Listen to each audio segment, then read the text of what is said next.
accused Perk of getting personal when he said that, basically Doc didn't have the dogs and that's why he was blowing serious leads. Now, what's poppin', fam? We're back with another one, and listen to this. Had to bring this up for real. Big Perk just took a swing at JJ Redick, and hold up, their history already had smoke behind it. Yeah, these two have had tension before, so this ain't coming out of nowhere. Now I'm about to roll a clip from when Doc Rivers came up in the conversation, and you already know Big Perk ran with Doc back in Boston. JJ also played under Doc with the Clippers, so the receipts are real. And you won't believe this, they even went at it on first take before JJ landed that head coach job.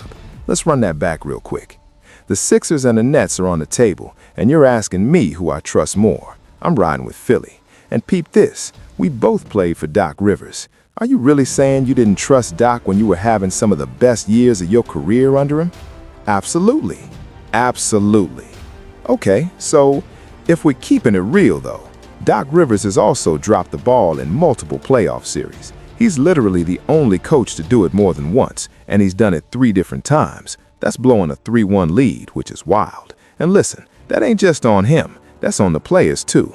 I was part of one of those collapses, so yeah, that's on me as well. I'm not putting all the blame on Doc, but let's be honest, when those leads slipped away, he didn't really have those dogs like that. See, he wasn't coughing up leads when he was with the Celtics. He didn't fold.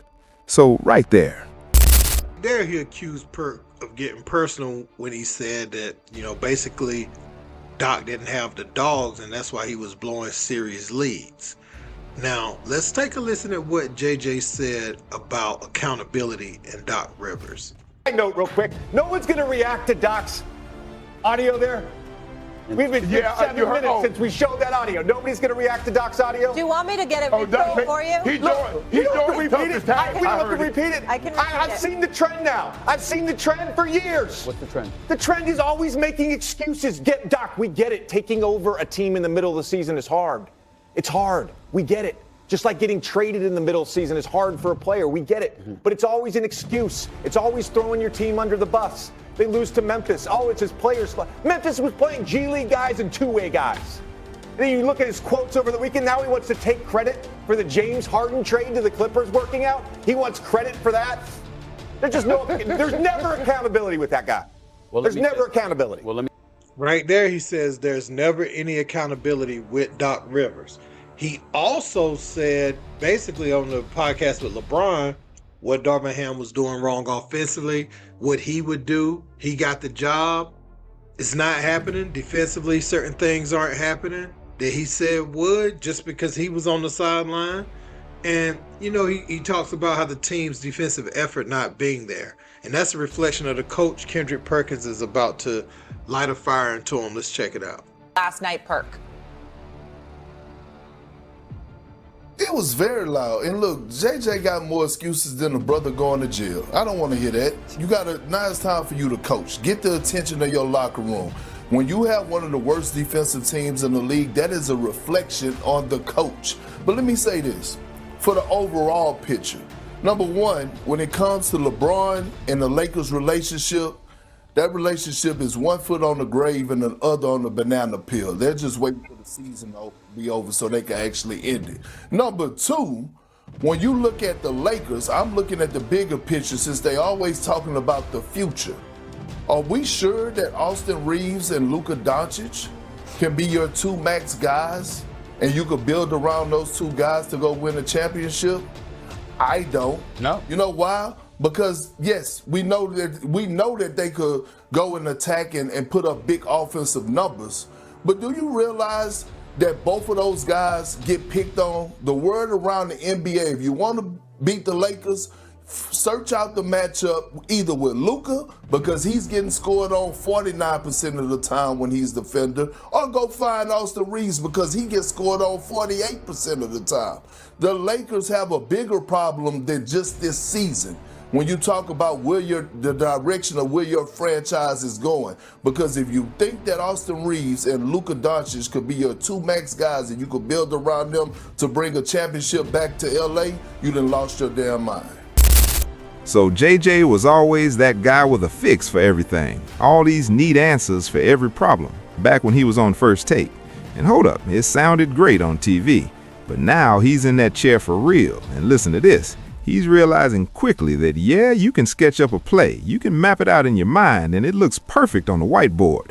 But motivating someone like DeAndre Ayton, getting someone like Luka to actually care on the other end of the floor, and convincing Luka to move without the ball at all. Yeah, he's stacking numbers, but girl, it's costing everybody else on that court.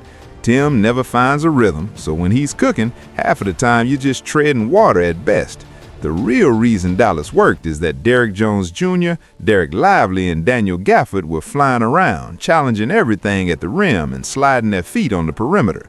Those dudes were straight up defensive erasers, cleaning up messes. Then you add PJ Washington, who can move laterally and hold his own.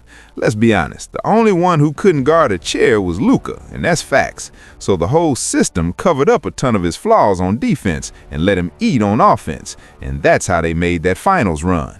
Yeah, he can hit the ridiculous shots and has those moments against Minnesota, and that's what everybody remembers. But over the course of a full game, that roster was built perfectly around him, and any squad with Luka Doncic has to be built that way.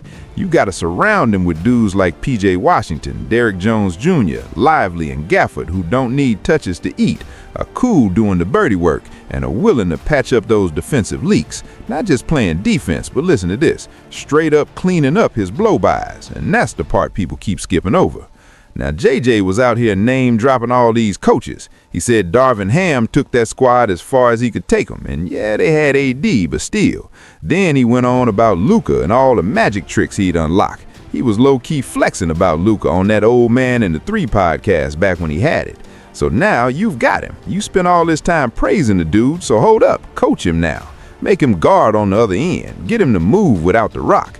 You can't, and you know it. You were frying every other coach, and now suddenly it's all excuses. Oh, we didn't bring it defensively. Our energy wasn't there. Well, listen, that only means a couple of things, and the main one, nobody's hearing you.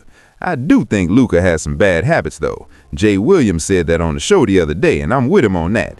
Yeah, he can drop weight, and yeah, he can get in better shape, but wanting to defend and compete every single possession, that's a choice. You gotta want that smoke, because no matter how conditioned you get, you still gotta sit down, slide those feet, and actually care on defense. You can't be spinning around, whining to the refs all game, and yeah, man, so that's my take. But yeah, Big Perk said this dude got more excuses than a brother headed to jail, so tap in and tell me what y'all think in the comments. Don't forget to like, share, and subscribe. Till next time, peace, heat, a heat.